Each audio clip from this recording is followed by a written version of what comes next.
विज्ञान भारती कक्षा 7 अभ्यास कार्य पुस्तिका के अंतर्गत इकाई 4 भौतिक तथा रासायनिक परिवर्तन के अभ्यास प्रश्नों को हल करेंगे। पहला प्रश्न कह रहा है, अपने दैनिक जीवन में अनुभव किए जाने वाले कुछ परिवर्तनों के पहले एवं परिवर्तन के पश्चात की स्थिति को लिखिए। तो पदार्थ वस्तु मोम है। परिवर्तन के पहले क्या थी? ठोस अवस्था में ऊष्मा प्राप्त की, ये द्रव अवस्था में बदल गई। अब जल, जल कौन सी अवस्था में होता है? द्रव अवस्था में होता है, तो यहां पर लिख दिए द्रव अवस्था। अब फ्रीजर में ठंडा करने पर, जब फ्रीजर में ठंडा कर देंगे और उसको निकालेंगे तो किस अवस्था में हो जाएगा? ये ठोस अवस्था में हो जाएगा, तो यहां पे लिख देंगे ठोस। नमक आप लोगों ने देखा ही होगा, ये कौन सी अवस्था में होता है? ठोस अवस्था में होता है। और जब आर्द्रता मिलती है वायुमंडल की नमी के कारण, ये क्या होता है? द्रव अवस्था में हो जाता है, पसीज जाता है, द्रव अवस्था में बदलना चालू कर देता है। ओस की बूंद, बूंद है, कौन सी अवस्था में होगी? द्रव अवस्था में होगी। अब सूर्य का प्रकाश मिलता है तो वाष्पन की घटना होगी, है ना, और क्या हो जाएगा? ये द्रव से जलवाष्प में बदल जाएगी, यानी गैस में बदल जाएगी, गैस। और गैस किस फॉर्म में होगी? जलवाष्प के फॉर्म में होगी, तो यहां पे जलवाष्प। फिर दूसरा प्रश्न कह रहा है, रासायनिक परिवर्तनों में नया पदार्थ बनता है। इस प्रकार के परिवर्तन में पदार्थ की पूर्व स्थिति को प्राप्त नहीं किया जा सकता है। हमसे पूछा है रासायनिक परिवर्तन किसे कहते हैं, तो ये परिभाषा हो गई कि रासायनिक परिवर्तनों में नया पदार्थ बनता है। इस प्रकार के परिवर्तन में पदार्थ की पूर्व स्थिति को प्राप्त नहीं किया जा सकता है। अपने दैनिक जीवन के अनुभव के आधार पर निम्नलिखित तालिका में पदार्थों के कारक व परिवर्तन के पूर्व तथा बाद की स्थिति का सही मिलान करिए। तो आप कागज है, कागज अपन ने देखा होगा कैसा होता है? सफेद में होता है, तो पूर्व स्थिति हमने लिख दिया सफेद। अब कारक क्या? ज्वाला, यानी इसको जलाया गया, तो जलने के बाद क्या हो जाता है? सफेद से काले रंग में बदल जाएगा, ये काला हो जाएगा, तो यहां पे लिख दिया काला। स्टार्च, मंड, ये सफेद रंग का होता है, तो लिख दिया सफेद। और फिर आयोडीन, जब आयोडीन विलयन को उपस्थिति से टेस्ट किया जाता है तो सफेद से नीला हो जाता है, तो यहां पे लिख दिया नीला, ब्लू कलर का हो जाता है। हल्दी खाने में प्रयोग होती है, आप लोगों ने देखी होगी, और कौन सा कलर होता है? बिल्कुल सही सच सोच रहे हैं आप लोग, जो कलर होता है हल्दी का वो पीला होता है। और जब साबुन के संपर्क में आती है तो कौन सा कलर हो जाता है? लाल कलर हो जाता है। चीनी आप अच्छे से परिचित, कौन से रंग की होती है? सफेद रंग की होती है ना। और ऊष्मा मिले, ताप दिया जाए तो ये कौन से रंग बदल जाती है? भूरे रंग बदल जाती है, भूरी हो जाती है, भूरा।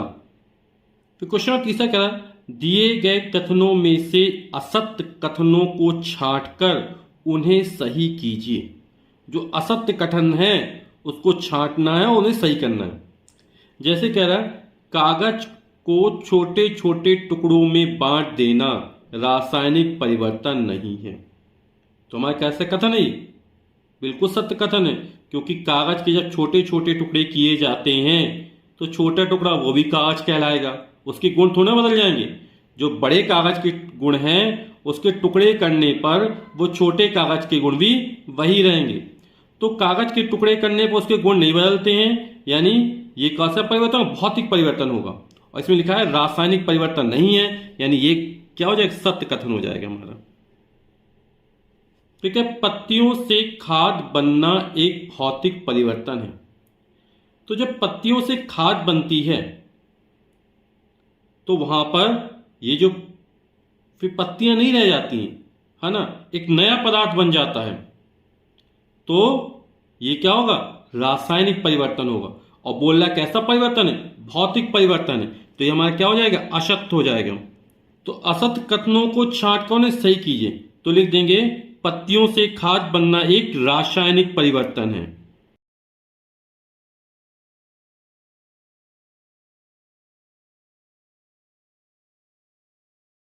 फिर कह रहा है, मोमबत्ती का जलना रासायनिक परिवर्तन है।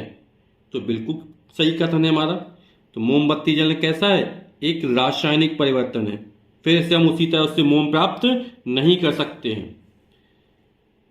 भाप का ठंडा होकर बूंदों में परिवर्तित होना भौतिक परिवर्तन नहीं है। तो भाप बूंदों में बदल जाती है, बूंदों को फिर ऊष्मा मिलेगी, ताप मिलेगा, फिर भाप में बदल जाएगी। तो क्या है, ये आपस में बदल जाते हैं, हमें पुनः वही पदार्थ मिल रहा है। तो यानी ये कैसा परिवर्तन होगा, भौतिक परिवर्तन होगा। और इसमें लिखा भौतिक परिवर्तन नहीं है, यानी ये जो कथन होगा हमारा असत्य हो जाएगा। यहां पे लिख देंगे असत्य। तो भाप का ठंडा होगा बूंदों में परिवर्तित होना भौतिक परिवर्तन है। अगला प्रश्न कह रहा, निम्नलिखित परिवर्तनों में से भौतिक एवं रासायनिक परिवर्तन तालिका में लिखिए। तो प्रकाश संश्लेषण, तो प्रकाश संश्लेषण में कैसा है, ये रासायनिक परिवर्तन है। और क्यों रासायनिक परिवर्तन है, आप लोग जानते ही हैं कि सूर्य के प्रकाश, कार्बन डाइऑक्साइड, पानी तथा खनिज लवण की सहायता से पेड़ पौधे भोजन का निर्माण करते हैं, यानी भोजन बन जाता है। तो फिर से हम वही चीज प्राप्त नहीं कर सकते ना, तो कैसा हो जाएगा, रासायनिक परिवर्तन हो जाएगा। तो प्रकाश संश्लेषण किसमें चला जाएगा, रासायनिक परिवर्तन चला जाएगा, प्रकाश संश्लेषण।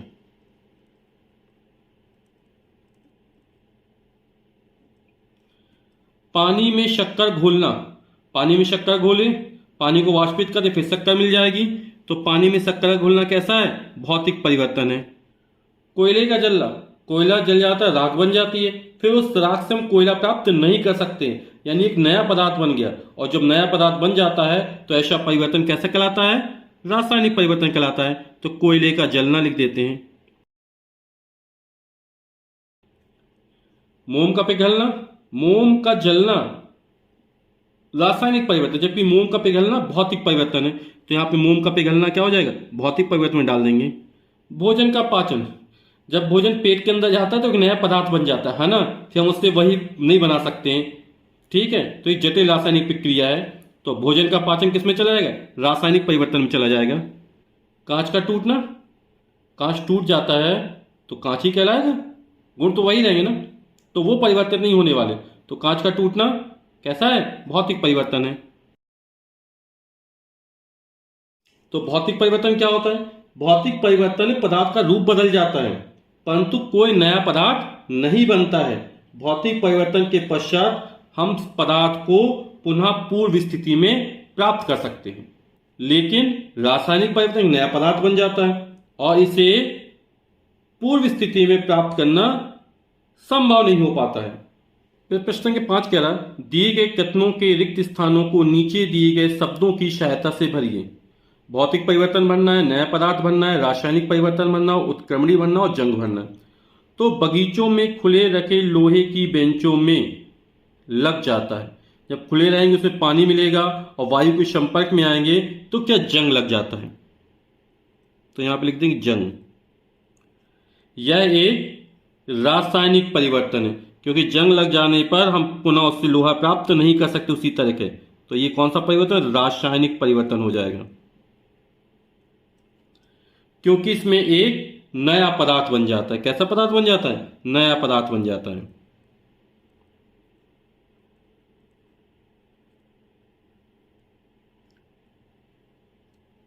चीनी को पानी में घोलना कैसा परिवर्तन है, ये भौतिक परिवर्तन है, अब इसके पहले चर्चा भी कर चुके।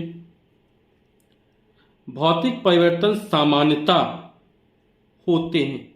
तो बचा हमारा उत्क्रमणी। उत्क्रमणी मतलब जो दोनों दिशाओं में प्रक्रिया चलती है ना, जैसे पानी से बर्फ बन जाती है, बर्फ से फिर पानी बन जाता है, पानी से जलवाष्प बन जाता है, जलवाष्प से फिर पानी बन जाता है।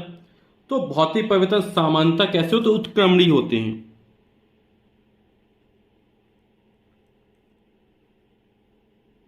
क्वेश्चन नंबर 6 कह रहा है, दूध से दही में परिवर्तन के संबंध में निम्नलिखित में कौन सा कथन सत्य है। इसका रंग परिवर्तित नहीं होता है, बिल्कुल सही है, सफेद रंग का रहता है हमारा दही। दूध से जब दही बनता है तो दूध का रंग भी सफेद और दही का रंग भी सफेद।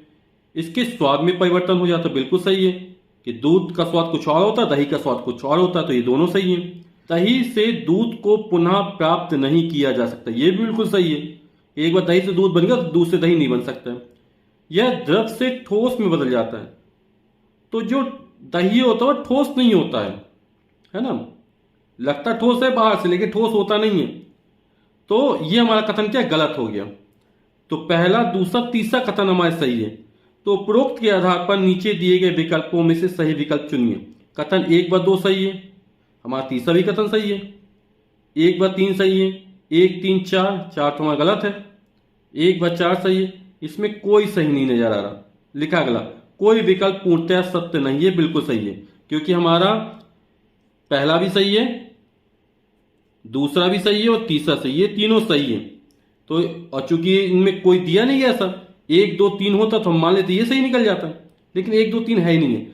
तो कोई विकल्प पूर्णतः सत्य नहीं है, ये वाला जो ऑप्शन है वो हमारा सही हो जाएगा। क्वेश्चन नंबर 7 में कह रहा है मोम का पिघलना एक भौतिक परिवर्तन है, बिल्कुल सही है, जिसमें मोम ठोस से द्रव अवस्था में बदल जाता है। आसपास होने वाले इसी प्रकार के 2 उदाहरण लिखिए।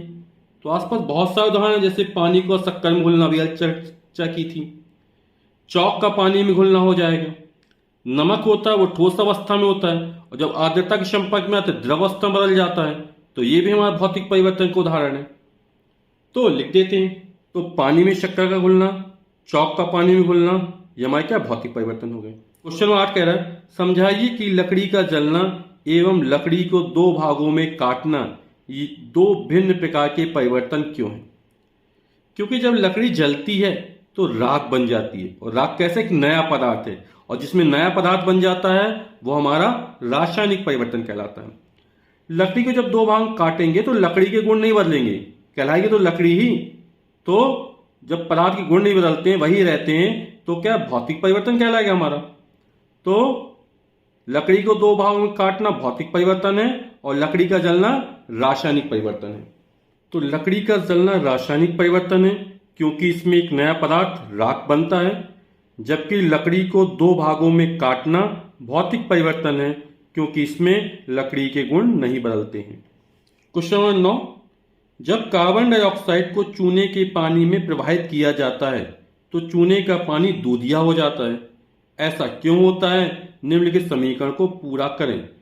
तो जब चूने का पानी कैल्शियम हाइड्रोक्साइड की कार्बन डाइऑक्साइड कैसे क्रिया होती है ना, तो क्या बनता है, कैल्शियम कार्बोनेट बनता है CaCO3, और इसके कारण क्या होता है, दूधिया रंग, और क्या बनता है H2O। तो कैल्शियम कार्बोनेट के कारण चूने का पानी क्या हो, दूधिया हो जाता है।